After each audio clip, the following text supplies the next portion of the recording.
Mate, this is a shot. Yeah. She's pouring coffee on there. Come on, you need to be careful, mate. I think it's secretly a skeleton pro wrestling game, isn't it? Yeah. The Grimdark's a veneer.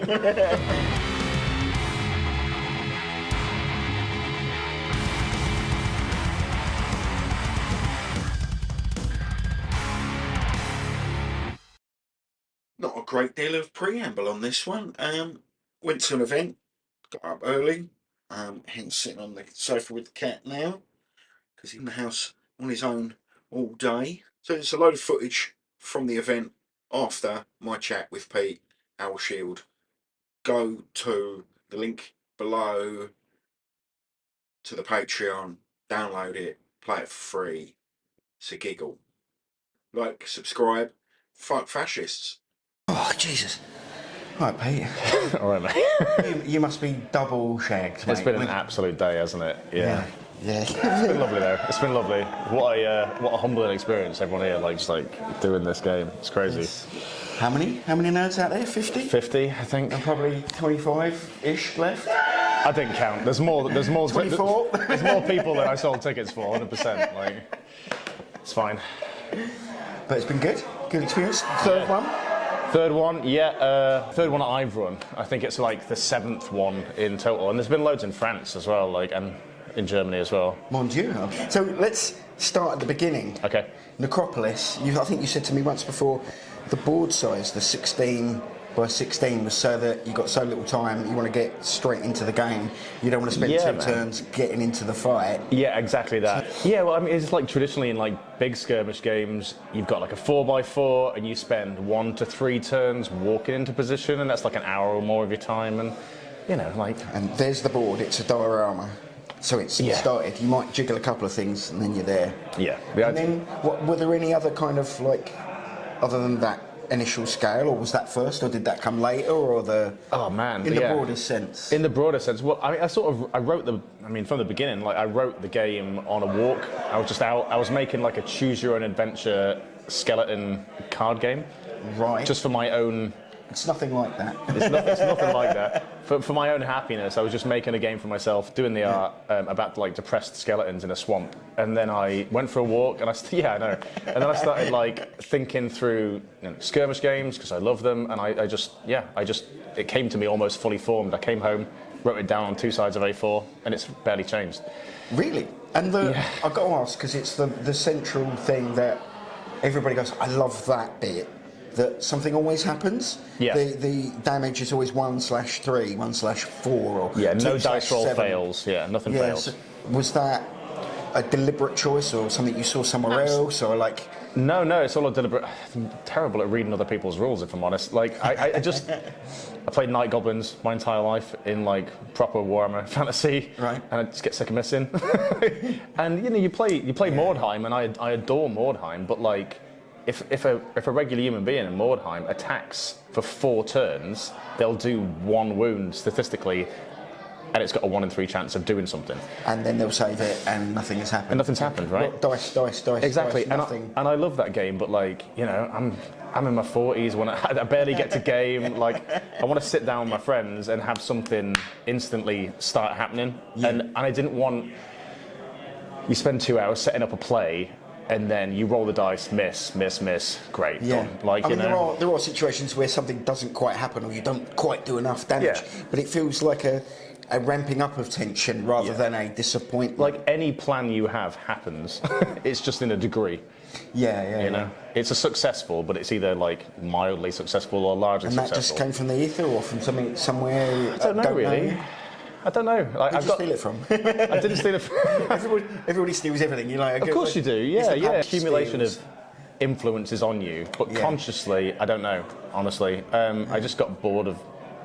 I don't know. But it was the minute we saw that, started rolling dice around that game. You showed me playing against Knucklebones, and it was wow, that's great. And then, hang on a minute, I get to elbow drop. The Fallen, yeah, that's the thing. It's secretly a skeleton pro wrestling game, isn't it? Yeah. The Grimdark's a veneer. Yeah. So where are we at now with these 3 events. And how old is the game now? I guess it was 2021. I think I opened the Discord. It was probably 3 months before that. And it's had. Have you any idea of how many tens or hundreds, thousands of games potentially? I don't know. It's play tested well, and it's yeah. Like initially, that sort of feedback. It's amazing that people are playing it, but that sort of feedback is initially really heartbreaking because everyone's like, "This is terrible. That's written awfully." What were you thinking? And yeah, exactly. This is and that's great. But like people responding to you with feedback means they care, right? Yeah, like, exactly. It's such a wonderful thing, and I've had to adjust my mentality on that 100%. Yeah, I mean, and that's a lovely bunch of people out there. Oh, aren't we? That have come from Belgium, New England, London, even South London. Even Imagine South coming London. from that far. Yeah, and local and Nottingham and. Yeah, it's wild, isn't it? I'm so lucky. And I met loads of these people at like turnip events and like Aetherpunk and all sorts of other like little games on the scene that everyone's playing. It's just like so pleasant. Yeah. There must be Ben's out there with like 3 or 4 games under his belt. The most prolific designer, and Tara, like the most prolific designers in the world. Oh, you want a game? Here's a game. Yeah, amazing. Well, I'm lucky to have them both like 20 minutes from here. Oh wow! Yeah. Wow, that's quite a brain trust, isn't it? Well, they're my local group, so it's like so easy. But it's now kind of got that stage where it feels polished, and it's. I hope so. And it's. People seem to be having fun. I mean, that's all I care about, right? Like, how humbling is it people to be rolling dice and like seeing them stand up and then laugh at each other and put a card in each other's face? It makes me happy. Like, it's really nice. Silly. Yeah, it's amazing. And then, what you're working on now, getting it to print? Yeah. So the final list of art required is with Martin, the artist, McCoy. Martin McCoy. Yep, the man himself, the new scion of the wargaming world. It's beautiful stuff. He's working on loads of other projects, but he's amazing. And then Ryan is drawing that up.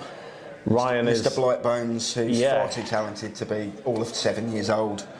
Yeah, in his 20s, but Ryan and Hannah have done like a few sculpts for the game, which has been absolutely just amazing. Like they're gorgeous. They're weighted nicely. They take paint. They're not too complicated. They're not overcomplicated. They're not perilously thin.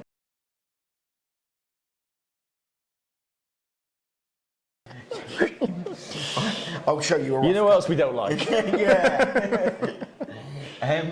No, but there is a point there. It's like there's lots of indie gamers out there. Another video I'm writing to talk about the kind of the influx of people that are coming into the hobby via Space Marine 2. I don't play that kind of game. Not me. But there's like an influx of people that are coming into the hobby, and I just want to say, whoa. Don't get into the GW ecosystem. The models are gorgeous. Build and paint what you like, but play an indie game with them with free rules that evolve and give an individual a few quid, and all the artists that you're. There's a wonderful variety out there. Shared holders and a FTSE 100 company.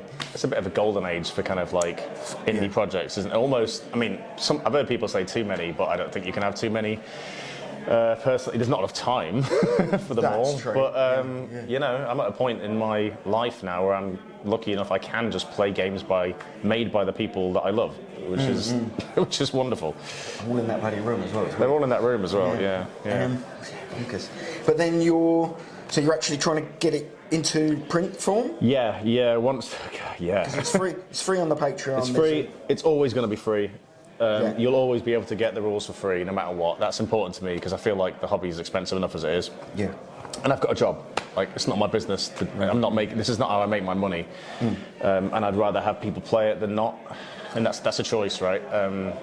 But I would like to get a physical rule book made, and we're going through the process of that at the moment. There's several people working on it. I don't know how I want to do that. I don't know if I want to do a Kickstarter. It seems stressful.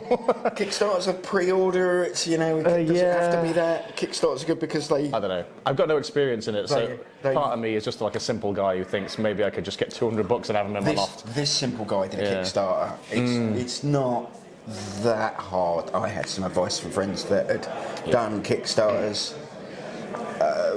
There are other.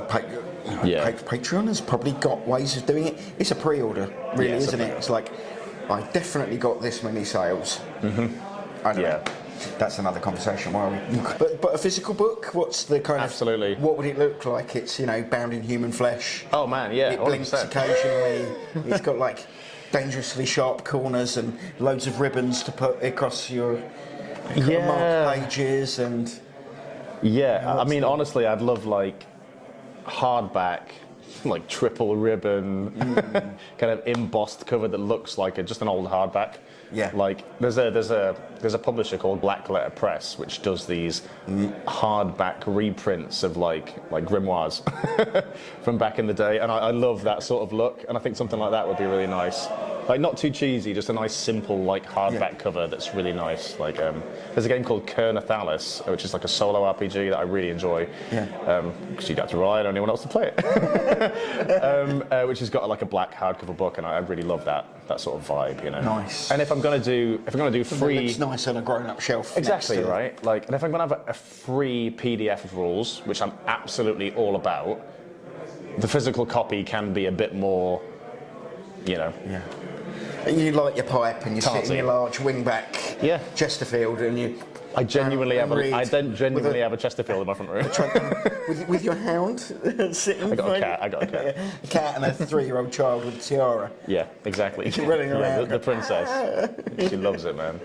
Martin McCoy then. So how did you come by him? Where did you first see Well, his stuff? he was a staff illustrator for 28 Mag, and he did a wonderful kind of like red, like real painting piece for the Women in Wargaming article, and it was just absolutely beautiful. Like a few full-page stuff and some like little, I don't know the terms of things, like the kind of border art.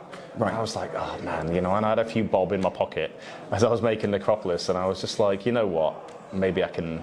So you took a punt and just approached I took a him punt. and I said- took a punt, and I was like, would you do me some vague, wargamey, grimdark, undead corners? And he was like, sure. And he just sent me gold, and I was like, wow, this is amazing. And then stuck them in the PDF, and then, you know. And the trickle of money that comes in from the Patreon goes to him. I mean, that was way It before looks prettier and prettier every time you upload a new rule set. exactly, yeah. Is it 19? I forget. 9.1, the rules now? Yeah, it's crazy. And it's made such a big difference because I'm a visual person, right? And everyone... It helps you identify the page when you're trying to flick through a PDF or through a book. Everyone's making amazing games right now, and it's fantastic. But like, people don't want to read a blank Word document because no matter how good it is, you know, it's not as fun as it could be without some visual stuff. It's to evocative. It kind of gives you a little. You can't judge a book by its cover, but at the end of the day, you don't know to pick it up from the shelf unless it's got a nice cover, do you? Yeah. You know. Yeah. It's a tricky one. And it's very pretty. Yeah. Oh, Martin's a genius. It's all him, man.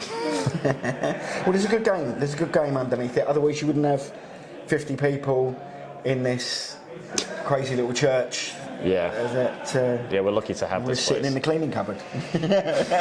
Vestry. Vestry, sorry. Terminology. You're like the cross on my neck is burning. Yeah.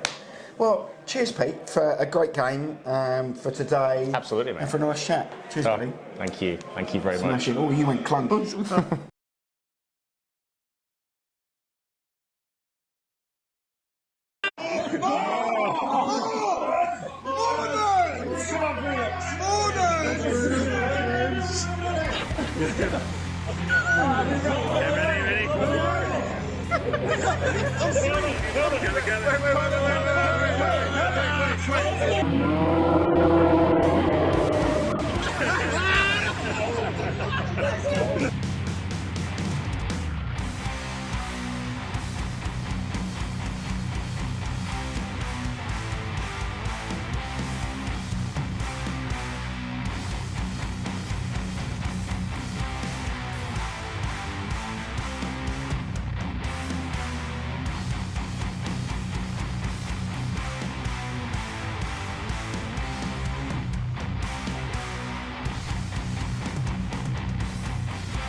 yeah, this is Dawn.